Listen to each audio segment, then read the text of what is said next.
Assalamualaikum warahmatullahi wabarakatuh. Mohon izin, Bu Silvi. Kami akan mempresentasikan hasil diskusi kami dengan materi bahasan urea formaldehid. Next. Sebelumnya, ini adalah anggota kelompok 2. Yang pertama ada Candini Rutyapno, Davin Alfaristi, Jenny Ameliawati, dan Muhammad Tegar Pranurian. Next. Nah, yang pertama pengertian dari urea formaldehid. Apa itu urea formaldehid? Urea formaldehid atau UVO merupakan salah satu produk dari reaksi polimerisasi kondensasi. Reaksi polimerisasi kondensasi sendiri merupakan reaksi penggabungan monomer menjadi polimer dengan sedikit atau banyak akan melepaskan molekul. Molekul yang dilepaskan itu seperti apa? Contohnya seperti H2O. Urea dan formaldehida yang direaksikan menjadi urea formaldehid atau dikenal juga sebagai urea metanal adalah suatu resin atau plastik termosetting yang terbuat dari urea dan formaldehid. Resin ini memiliki sifat tensile strength dan hardness permukaan yang tinggi dan daya absorpsi air yang rendah. Termosetting itu apa? Termosetting itu ketika plastik yang telah dilelehkan kemudian dibentuk padat, dia tidak dapat untuk dilelehkan kembali. Itu namanya termosetting. Kemudian tensile strength itu kekuatan tariknya. Jadi urea formaldehid ini memiliki kekuatan tarik dan juga besar permukaan yang tinggi dan juga daya absorpsi air yang rendah. Next. Nah, urea formaldehid ini tentunya dibentuk dari urea dan formaldehid. Urea sendiri ialah senyawa organik yang tersusun dari unsur karbon, hidrogen, oksigen, dan nitrogen dengan rumus CON2H4 atau NH2,2CO. Urea juga dikenal dengan nama carbamide yang terutama digunakan di kawasan Eropa. Nama lain yang sering dipakai adalah carbamide resin, isourea, carbonyldiamin, dan carbonyldiamin. Kemudian untuk formaldehid, dengan rumus kimia HCHO, secara struktural adalah anggota paling sederhana, diproduksi oleh oksidasi metana. Itu adalah gas yang tidak berwarna, berbau tajam, yang biasanya disimpan dan ditangani dalam larutan cair. Oke, next.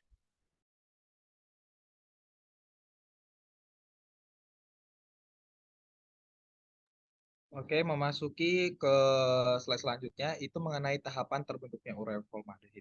Jadi seperti yang sudah dijelaskan oleh saudara Jenny, di mana resin urea formaldehid itu tersusun atas dua komposisi utama. Yang pertama itu urea dan formaldehid.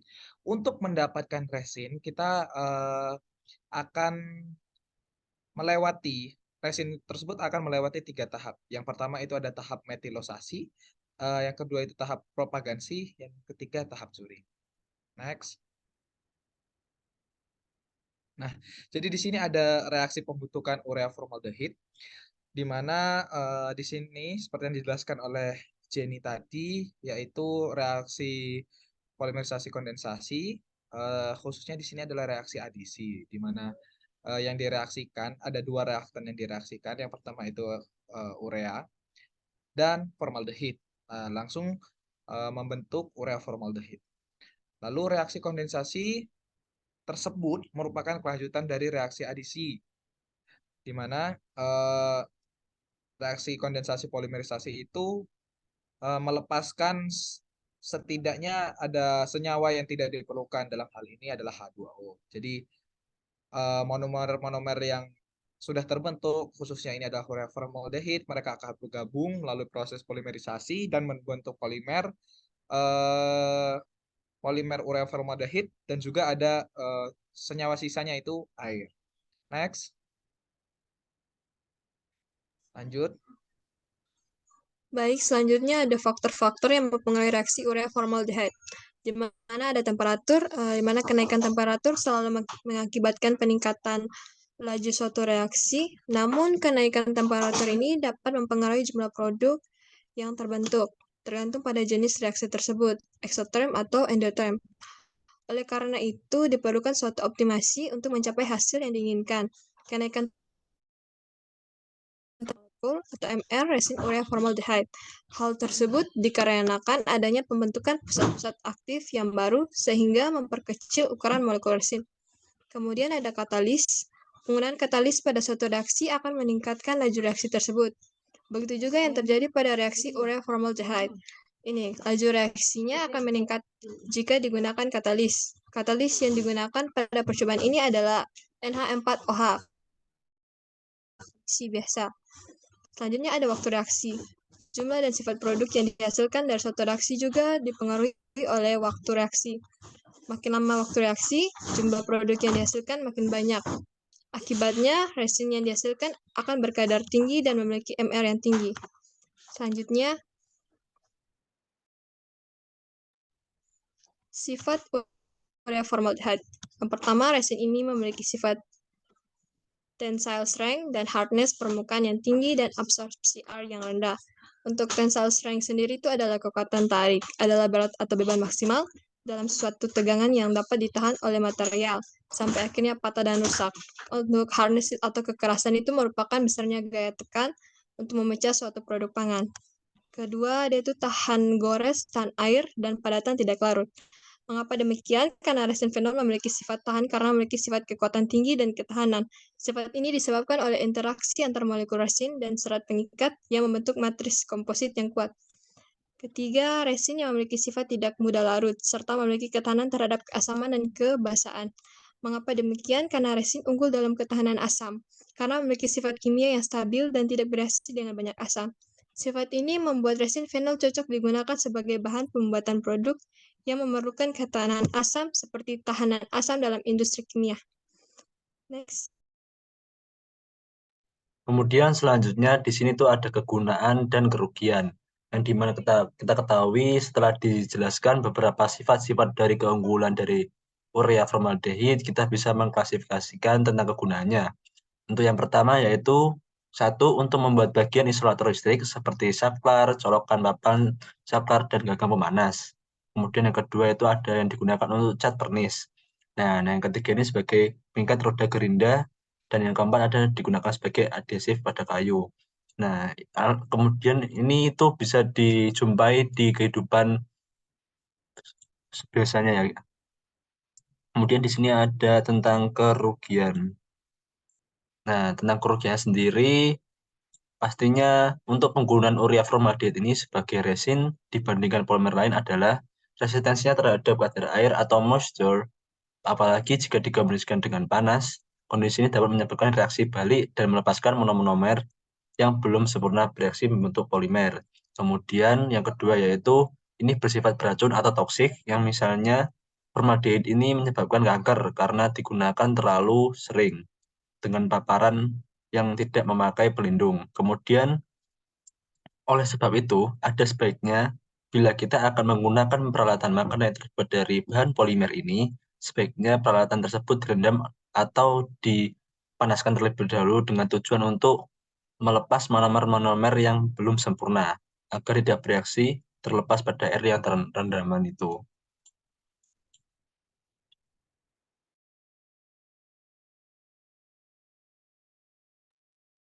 Baik, selanjutnya kami akan melanjutkan dengan materi selanjutnya, yaitu melamin formaldehyde.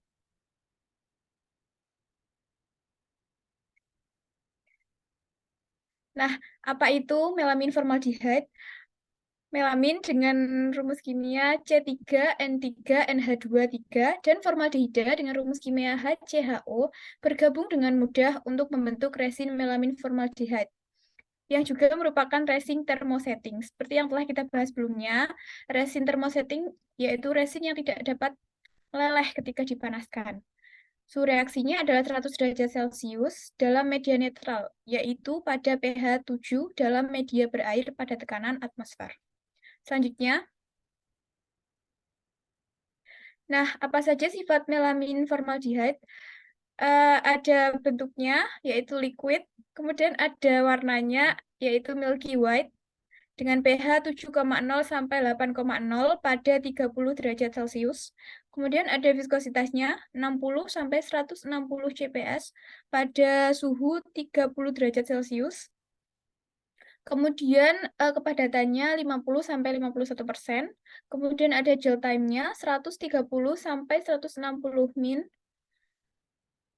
Kemudian ada specific gravity 1,190 sampai 1,196 gram per centimeter kubik pada suhu 30 derajat Celcius juga.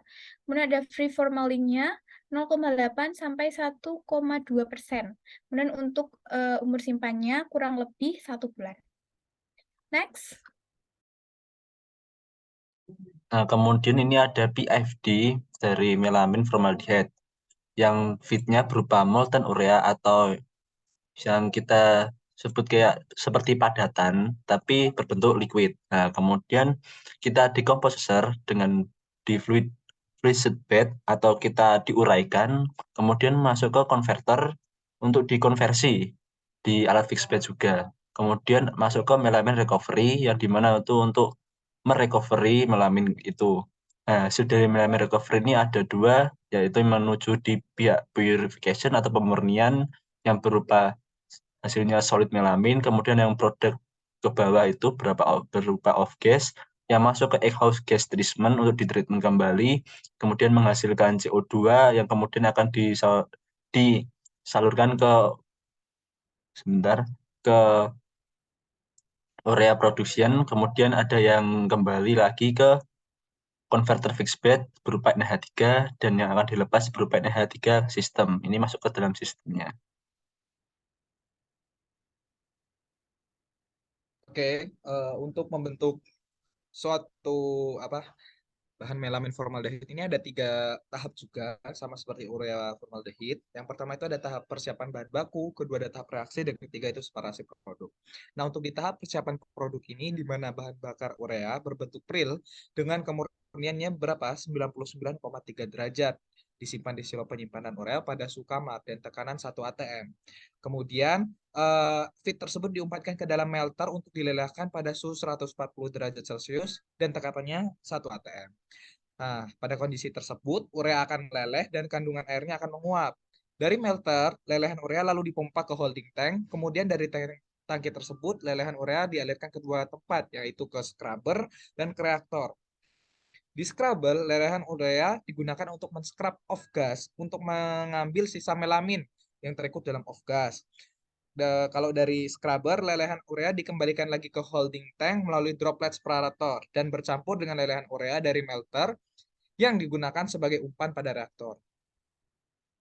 Lalu, di tahap reaksi, dari tangki lelehan urea yang pada suhu 140 derajat Celcius itu dipompa dan diinjeksikan ke reaktor Flides bed melalui beberapa nozzle pada reaktor, sehingga lelehan urea akan menguap secara spontan dan terdispersi ke dalam partikel-partikel katalis yang terfluidisasi karena aliran dari fluidizing gas dari bawah reaktor. Lalu masuk ke tahap terakhir, yaitu tahap masih ke tahap reaksi. Di fluiding gas ini adalah campuran gas amonia dan karbon dioksida yang diperoleh dari off gas yang dihasilkan dari hasil reaksi pembentukan melamin yang dipisahkan dalam scrubber. Di mana di reaktor terjadinya reaksi ini beroperasi pada suhu 395 derajat Celcius dengan tekanannya 3 atm menggunakan katalis alumina, di mana reaksi yang terjadi berlangsung secara endotermis dan kebutuhan panas reaksi didapat dari mana? Didapat dari lelehan garam yang dialirkan melalui koil di dalam reaktor.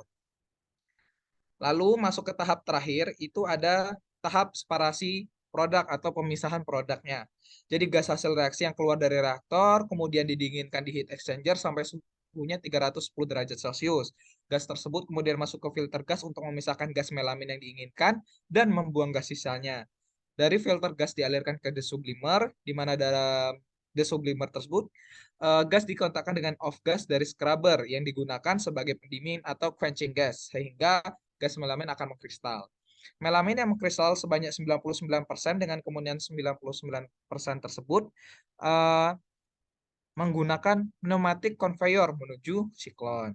Dan gas keluar siklon sebagai off gas sebagian dialirkan menggunakan blower menuju scrubber untuk nantinya digunakan sebagai fluiding gas dan quenching gas.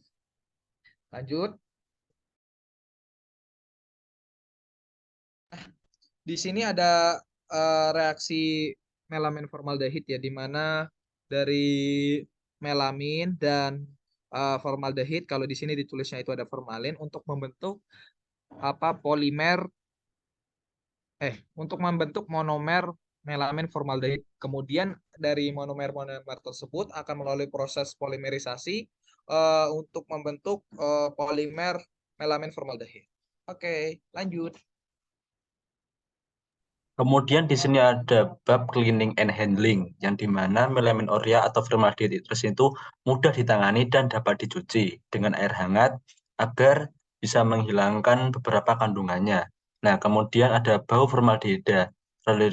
Dia itu relatif lebih sedikit dibandingkan dengan lem formaldehida lainnya. Nah, kemudian ada reaktivitas resin yang tinggi. Oleh karena itu, harus disimpan di tempat yang dingin agar bisa menjaga kereaktivitas dari formaldehid ini.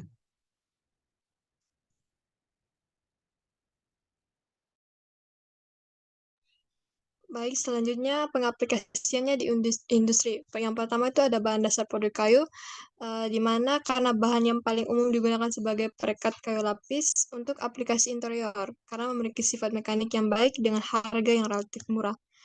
Kemudian ada bahan pengikat resin. Resin sendiri itu memiliki 3 komponen atau bahan utama, yaitu resin matriks sebagai komponen organik, partikel bahan pengisi atau filler sebagai bahan anorganik, dan bahan coupling agent yang menyatukan kedua bahan organik dan anorganik.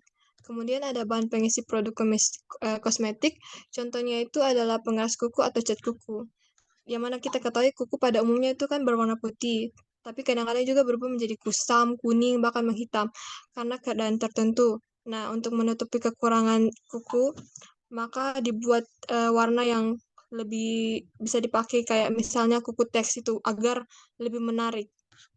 Kemudian ada bahan aditif. Secara umum itu zat aditif adalah berbagai bahan yang ditambahkan, dimasukkan atau dicampurkan ke dalam produk baik berupa makanan maupun minuman selama proses pengolahan, penyimpanan, serta pengemasan. Beberapa contoh produk yang sering mengandungnya itu aditif sendiri itu ada ikan segar, ayam potong, mie basah, dan tahu yang beredar di pasaran.